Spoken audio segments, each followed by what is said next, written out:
Lo que hoy se considera como la Liga Argentina lleva casi 130 años de ser jugada ininterrumpidamente. Desde 1893, con la creación de lo que hoy es la Asociación de Fútbol Argentino, la AFA, hasta la actualidad, bajo el marco profesional. Cualquiera puede que repase sus campeones, y es que si lo vemos en un mapa reflejado, solo hay 2 campeones fuera del eje de lo que es el área metropolitana de Buenos Aires y La Plata. Sí, solo 2 y responden a la ciudad de Rosario. Y es por eso que hoy debatimos y analizamos el porqué de la pelota porteña.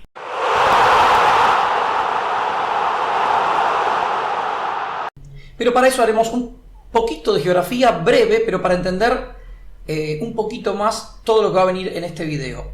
Sobre todo terminologías y formas de llamar a Buenos Aires, y no que, sobre todo para argentinos también, para gente de Argentina también, pero para el resto del mundo sobre todo, si nos están siguiendo de otras partes fuera de lo que es Argentina. Aquí tenemos el mapa argentino, nos acercamos un poco, ciudad de Buenos Aires, lo vemos aquí, ciudad de Rosario. Bueno, notamos ciudades importantes, ciudad de Córdoba, ciudad de Santa Fe, Río Cuarto, San Luis, Mar del Plata al sur. Lo que ven dentro de esos márgenes, aquí estas líneas, ¿ven? Eso es la provincia, también llamada Buenos Aires, la provincia de Buenos Aires.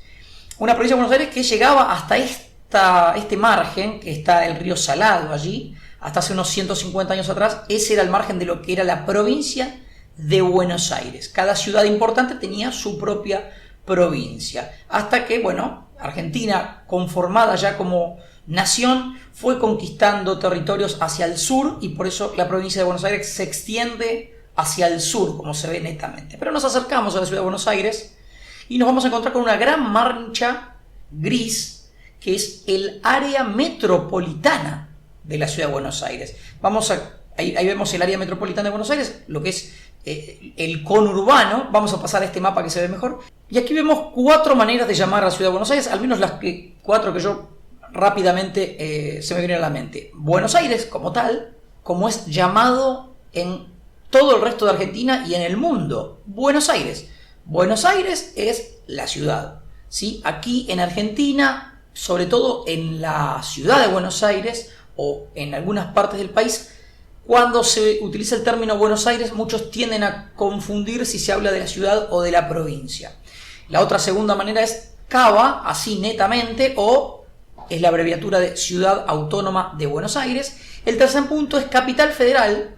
Muchos también lo llaman la capital, sobre todo la misma gente que vive en el área metropolitana, ¿sí?, que bordea toda la ciudad, que ese sería el llamado conurbano, suele llamar capital o la capital para diferenciarse. Y después el término Ciudad de Buenos Aires, muy utilizado sobre todo en los últimos años. Sacando estos 4 términos, nos vamos aquí al sur, justamente. Ese es el conurbano, zona sur también llamada, la zona sur, con muchas localidades importantes. Hacia el oeste, obviamente, zona oeste, y hacia el norte, valga la redundancia, zona norte. Aquí vemos los márgenes. Ese río que se ve ahí es el llamado Riachuelo, que es el margen sur que divide la ciudad de Buenos Aires con la provincia de Buenos Aires.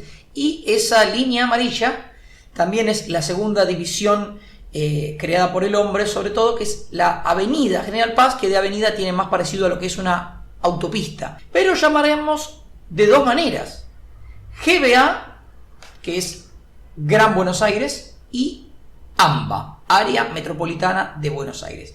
Esos son los 2 términos para justamente enmarcar lo que es Buenos Aires y su conurbano, que para muchos, sobre todo para los que no pertenecen a la ciudad de Buenos Aires y a su conurbano, es todo lo mismo. Es un entramado urbano unido y extenso que comparte muchísimas similitudes. Si bien el que habita en la ciudad de Buenos Aires suele diferenciarse en yo vivo en capital, un amigo o una amiga vive en provincia, y el que vive en provincia es lo mismo, pero por ejemplo, fíjense la ubicación de Avellaneda. Es muy cercana a lo que es Buenos Aires. De hecho, quizás alguien que vive en Avellaneda está mucho más cerca del Obelisco que alguien que vive en Liniers. Liniers está hacia el oeste. Entonces es muy minuciosa el término de provincia y ciudad cuando hablamos del área metropolitana. Año 2021, estos son todos los equipos del área metropolitana, ¿sí? Del Gran Buenos Aires y de La Plata que están compitiendo. Son exactamente 14 equipos de los 26, un 54% del total. Eso ya da a entender el predominio. Además, debemos sumarle a Platense, que se ha incorporado hace apenas unas semanas y disputará ya la próxima temporada.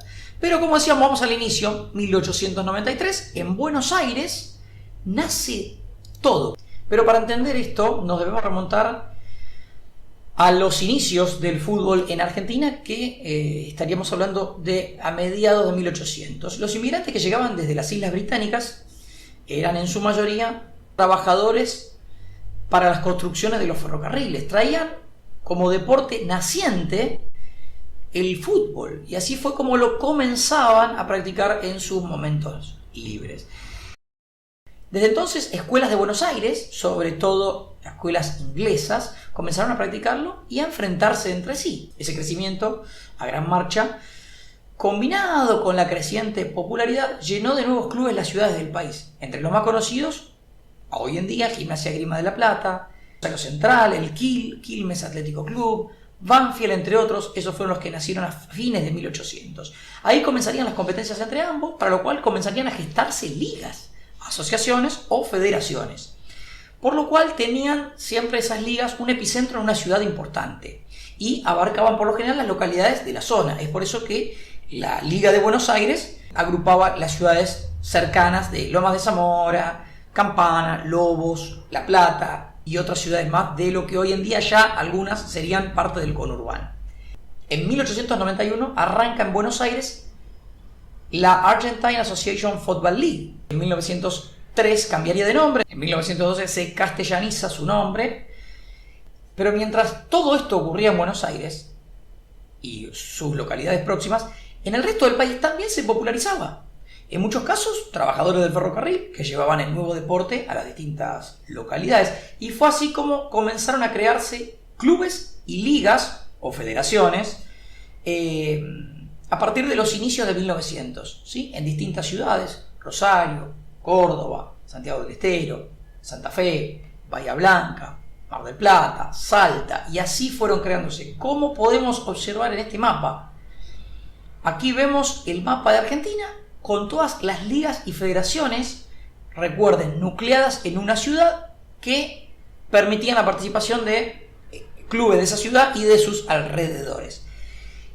La Liga de Buenos Aires, que ya había adoptado el nombre de Asociación Argentina de Fútbol, es decir, la de Buenos Aires adoptó el nombre de Asociación Argentina, es decir, su nombre la juzgaba casi como si fuera a nivel nacional, pero en el resto del país estaban la Liga Rosarina, la Liga Cordobesa, la Liga Santafesina, que también eran parte del mismo país. Entonces ahí arranca, por un tema quizás ya de nombre, una discusión que nos llevaría a lo que sucede hoy en día.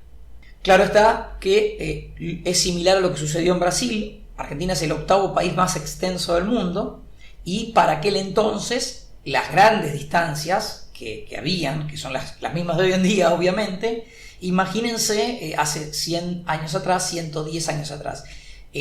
Todo era mucho más difícil, las grandes y largas distancias eran muy difíciles de sobrellevar, y es por eso que el fútbol se reducía a ser jugado en una misma ciudad, o quizás como comenzó a suceder en los inicios, en las primeras décadas del siglo XX, con la invitación de equipos de la ciudad de Rosario, que tenían su propia liga, pero la Asociación Argentina invitaba a los rosarinos. Es increíble, el nombre hasta nos puede dar cierta controversia, ¿no? O sea, los clubes rosarinos jugaban la Liga Rosarina y podían ser invitados a la Liga Argentina.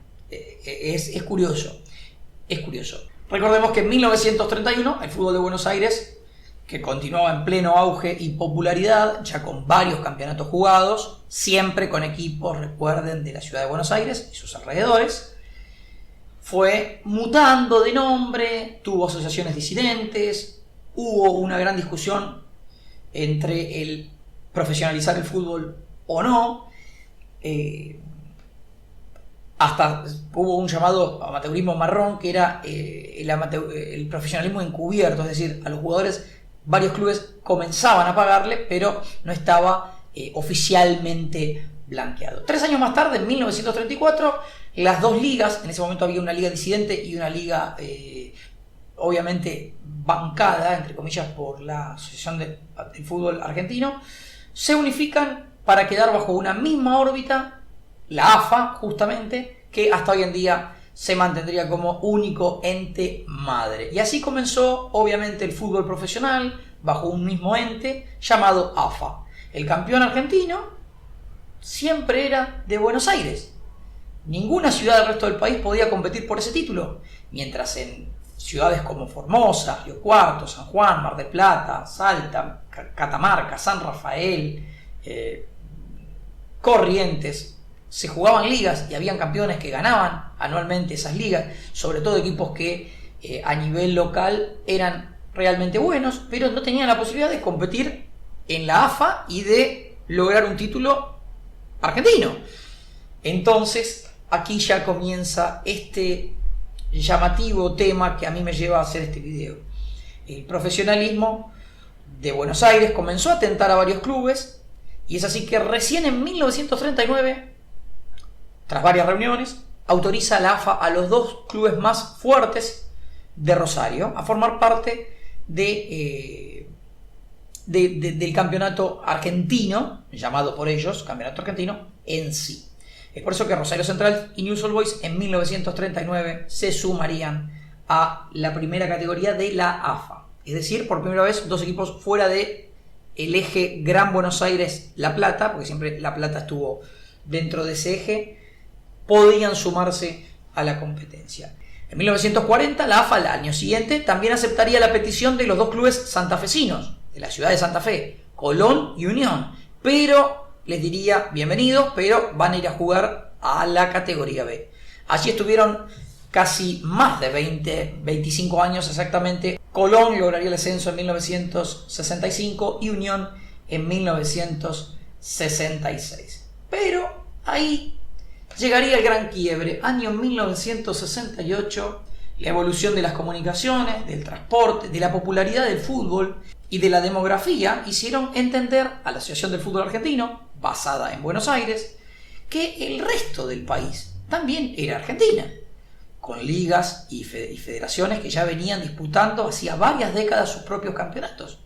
Es entonces que proceden a la creación de un torneo llamado Torneo Nacional, el cual nacería en 1967 y conviviría hasta 1985. Estos torneos se jugarían en un semestre del año, en el otro se jugaría el torneo metropolitano, y permitirían a 60 clubes, fueron 60 los clubes de 37 ciudades distintas y de 18 provincias distintas, de poder ser parte de la élite del fútbol argentino. Siempre a modo de clasificación, es como si clasificaran a una Copa Libertadores, supongamos, era una clasificación que les permitía disputar esa edición. No era ascender, ni tampoco era después descender.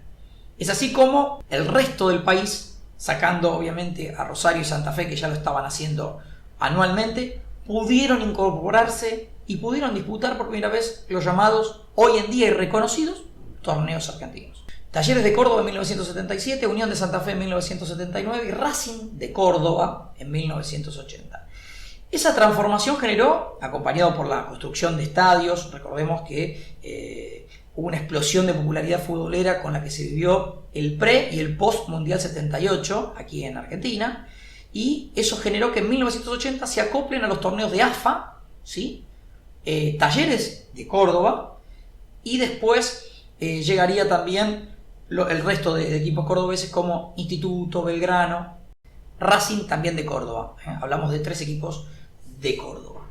Pero habría que llegar a 1986 para la transformación final del fútbol nacional. Fue en ese entonces cuando se crea la B Nacional, la cual agrupaba a instituciones de todo el territorio, dando amplias posibilidades a los equipos del interior, hasta entonces eternamente relegado. Desde ese entonces hasta hoy, la primera división ha podido irse poblando con buenas y malas actuaciones, con largas y cortas actuaciones, de equipos de varias ciudades del resto del país. Aquí lo vamos viendo, sobre todo en el mapa, cómo fue creciendo la participación de equipos de varios puntos del país. Pero a pesar de este intento de federalizar el fútbol, casi 95 años después, es decir, el fútbol estuvo 95 años resumido únicamente a Buenos Aires y sus alrededores. Claro que el resto del país tenía sus propias ligas, pero hoy en día el ente madre, que es la AFA, reconoce únicamente como campeones argentinos a los que ganaron torneos de AFA. Pero el resto del país, con lógico reclamo, expone su descontento en decir: 95 años, o 90, o 80, o 70, estuve disputando otro torneo porque no podía disputar este. Entonces ahí nace la eterna discusión. El poder del eje Rosario-Buenos Aires-La Plata fue inquebrantable. De hecho, todos los títulos argentinos, o sea, a nivel primera división de Argentina, se mantienen dentro de esos tres ejes: Gran Buenos Aires, Ciudad de Rosario y Ciudad de La Plata. Ese tridente ha sido el que llevó siempre la bandera de la victoria. Las distancias, la cantidad dominante siempre de equipos del Gran Buenos Aires siempre se mantuvieron, fueron la tendencia que nunca se pudo equilibrar. Pero más allá del raconto, la pregunta final nace en que hoy en día se reconoce como campeones a todos los que lo han hecho vía AFA o sus predecesoras. Recordamos que estas respondían únicamente al área metropolitana de Buenos Aires. Pero ¿qué hay de los equipos de las demás ligas, que desde inicios del siglo pasado compitieron en sus ligas y fueron imposibilitados de hacerlo en la AFA hasta los torneos recién en 1968? Recordemos, muchos me pueden decir: pero desde ese entonces sí pudieron comenzar a participar. Sí, pero el torneo nacional, a los equipos del resto del país se le disponía un complicado método de clasificación. Es por eso que la supremacía de Buenos Aires siempre fue mayor. ¿Es injusto reconocer como campeones argentinos a los que lo hicieron por AFA? Si es justo, ¿cómo podemos contar los que lo hicieron por sus propias ligas? ¿Quién decide cuál título tiene más peso? ¿Y por qué la liga que respondía a Buenos Aires es la que vale a la hora de contar los campeones nacionales? Son muchas las preguntas, pero la respuesta es clara. El predominio porteño también se aplica en el fútbol. Es por eso que hoy, y a partir de este informe, entenderemos más el lema de la pelota porteña y el interior relegado.